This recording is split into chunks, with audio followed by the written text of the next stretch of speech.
Hi, 6th graders. This is Mrs. Gall. Today we're going to talk through solving 1 and 2 step inequalities along with graphing after we've solved. To get started, go ahead and open up your notebook and title it 1 step and 2 step inequalities. Press play when you're ready to continue.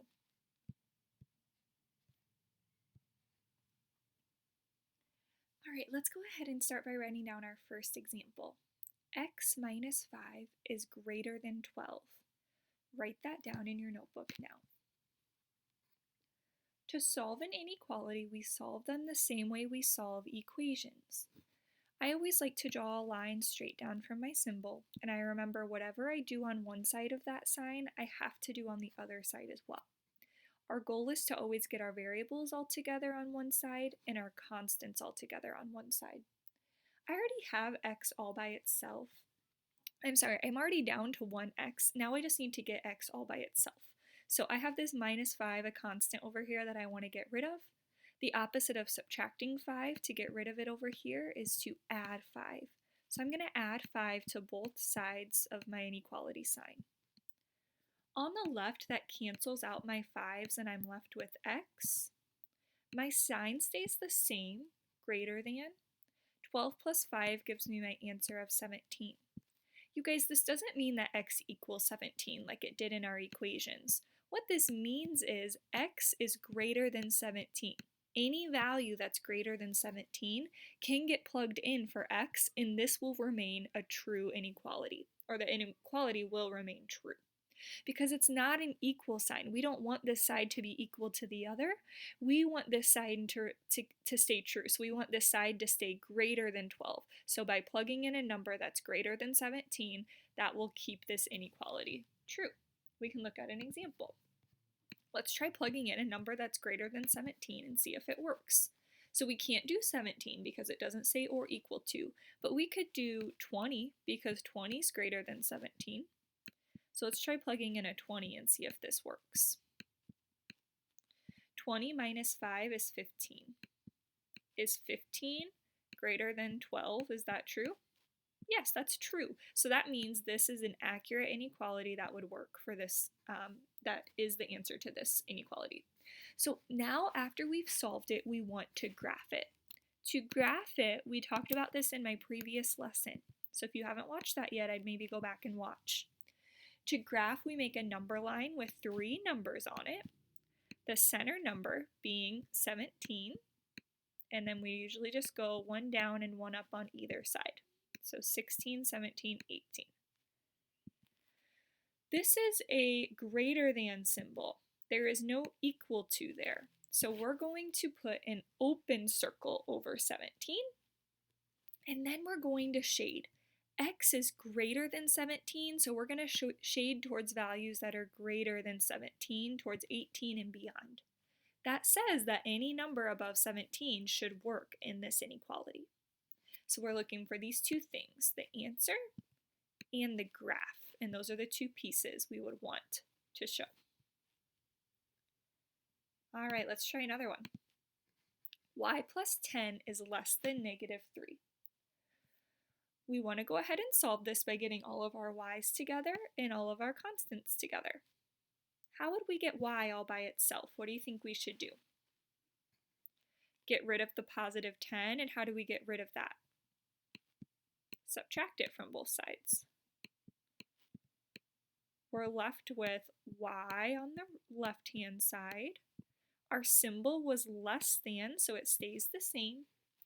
Negative 3 minus 10, or negative 3 plus a negative 10, is negative 13. We have all of our variables together and all of our constants together. Y is less than negative 13. That means if we plugged in anything less than negative 13 for y, this would remain true. Let's try it. Let's try, what's a number less than negative 13? Negative 15, because that's going further into the negatives. Negative 15 plus 10 is negative 5. Is negative 5 less than negative 3? Yes, because it's further into the negatives, so that is true. Let's go ahead and graph this. We're graphing our answer. So I'm going to start with 3 numbers The answer is my middle number, negative 13. And then I go 1 down to negative 14 and 1 up to negative 12. Open or close circle? Open, because it's not or equal to, it's just a less than sign. Y is less than negative 13, so we're going to shade towards values that are less than negative 13, like negative 14. All right, you guys, let's try this one. Why don't you try this one on your own? Go ahead and pause the video, press play when you're ready to hear the answer. Okay, so hopefully you were able to solve and actually graph it as well. To get h by itself, we need to get rid of this negative 1 1/3 by adding 1 1/3 to either side. When we add 1 1/3 over to the left, it becomes 4 1/3.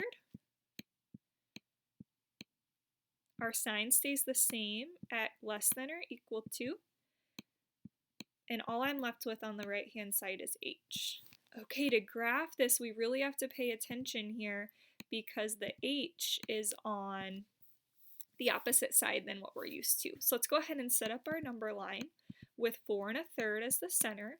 Remember, you can count by ones or a third on either side. So you could do 4 and 4 2/3, or you could do 3 1/3 and 5 1/3. Either way works. What type of circle would we do here for the graph? It has the or equal to, so we're going to shade it in because it could be 4 1/3. Okay, this is where we figure out which way to graph. Look at your h. What sign is facing the h? Well, it's an open greater than sign. That means h needs to be greater than or equal to 4 1/3.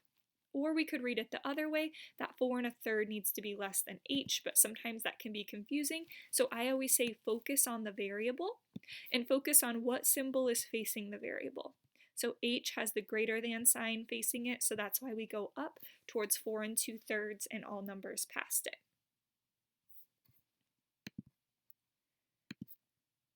Ooh, let's try this one. 4n is greater than or equal to 24. How do we get n by itself in this situation? Think back to your equation knowledge. It's 4 times n, so the opposite of timesing by 4 is dividing by 4. So we do that to both sides.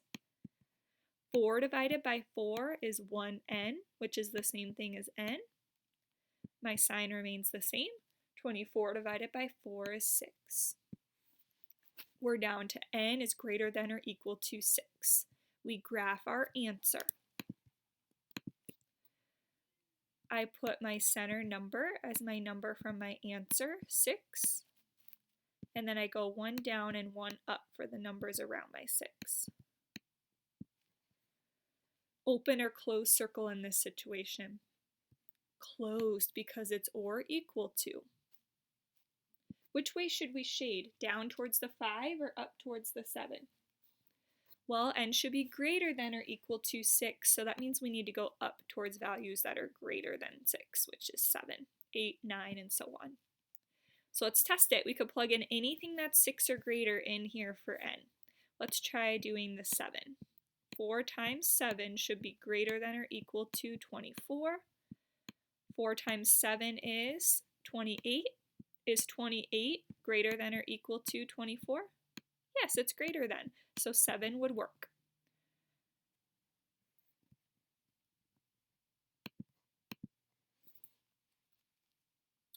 Let me write out this one in a different format just so you can be familiar with it. Negative 2 is greater than k over 5. Couldn't write that exactly how we wanted to. You guys, in this type of situation, to get k by itself, right now we're doing k divided by 5. The opposite of dividing by 5 is timesing by 5. So we're going to go ahead and multiply both sides by 5 in order to get k by itself. I cancel out these two 5s and I'm left with just k on the right. On the left, 5 times negative 2 is negative 10. So there's my final inequality. Negative 10 is greater than k. Let's graph that. My center number is my number from my answer, negative 10. I go 1 down to negative 11 on the left, 1 up to negative 9 on the right. Open or close circle in my graph? Open, because it does not have the or equal to. Which way should I shade? Well, let's look at it. Let's look at K. What symbol is facing K? The closed less than sign. So that means we want to shade towards values that are going to be less than negative 10, like negative 11 and so on. Let's test that. So I'm going to look for a number that's divisible by 5 that's less than negative 10 so that my division isn't too tricky here. So I know negative 15 is less than negative 10 and it's also divisible by 5. So let's try this. Negative 15 divided by 5 should be less than, doesn't want me to go that far over. There we go. Should be less than negative 2. So negative 15 divided by 5 is negative 3. Is negative 3 less than negative 2? Yes, because it's further into the negatives. Or we could look at it the other way. Is negative 2 greater than negative 3? Yes, that is true. So that means this is my accurate inequality and this is my graph that represents it. We may not ask you to graph for every single problem on your study guide or assessment, but it's really good when you're practicing to graph after you solve an inequality, just so you can practice those skills. Okay, there's something really big that we haven't talked about yet when we're solving. So far, it's been very similar to solving like an equation. You just have a different sign. And then when you're done, you also have your graph. But there is a situation where solving an inequality does have an extra step that an equation wouldn't have. This is when we're multiplying or dividing by a negative in our inequality. Okay, so let's look at an example here. When we're looking at the numbers 2 and 4, 2 is less than 4. We know that's true. 2 is less than 4.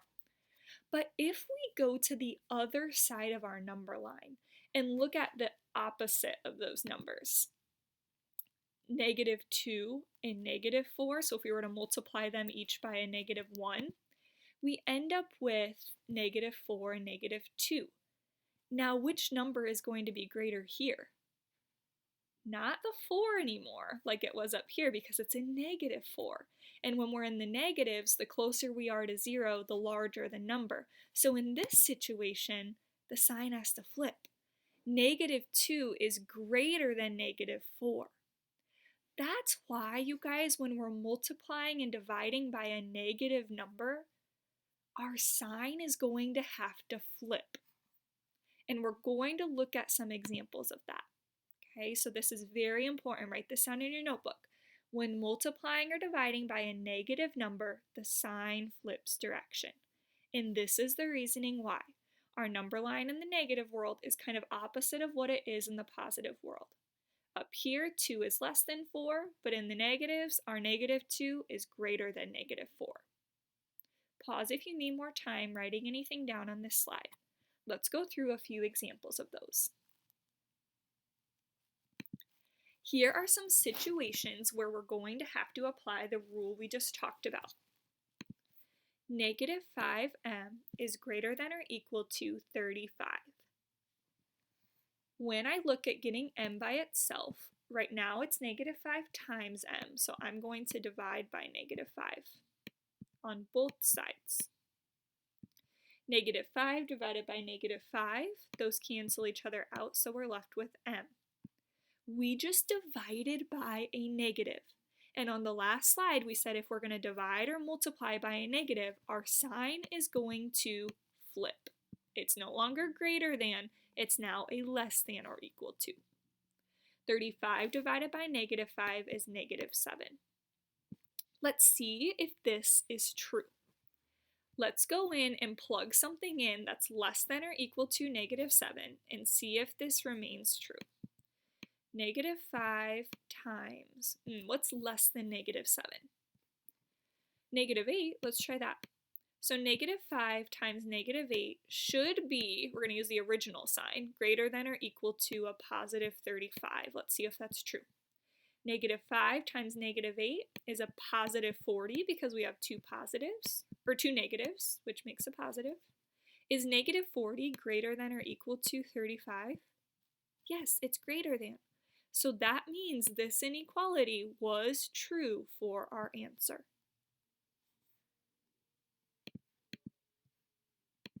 Let's try another one. W over -3, W divided by -3, is less than -9. Okay, this is a division, W divided by -3. And I know the opposite of dividing by a -3 is timesing by a -3. Oh, but we're timesing by a negative number. Another situation that's going to result in our sign flipping. So instead of a less than, we're going to switch it to a greater than. We're left with W on the left because my -3's canceled out. -9 times -3 is a positive 27. W is greater than 27. Let's see if that's true. Let's pick something that's greater than 27, but I might also pick something that I know is going to divide nicely by a -3. So let's maybe do a 30 because a 30 is greater than 27.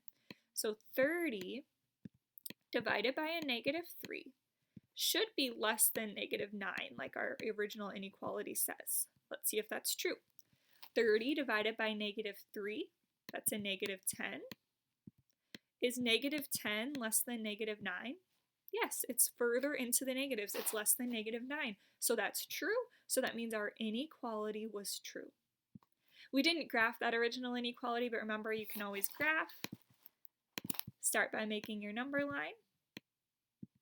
27 was part of my answer, so that's my center number. 28 and 26, counting by ones on either side. Open or close dot. Open because it does not have the equal to. W is greater than 27, so we shade up towards values that are greater than 27, like 28. That would be my graph. You try this one on your own. Play when you're ready to see the answer. All right, you guys, on this one, you should have divided by 8. Is dividing by 8 dividing by a negative? No, that was a positive. It's okay for this number to be a negative. We do not need to switch if this number is a negative. It's only when this number that we're actually dividing or multiplying by is a negative. So if you kind of got that wrong there, go back and fix it. This would have been C is greater than -7. We do not do the sign flip unless this number that we're dividing or multiplying by is the negative. All right, you guys, I'm going to do a separate video for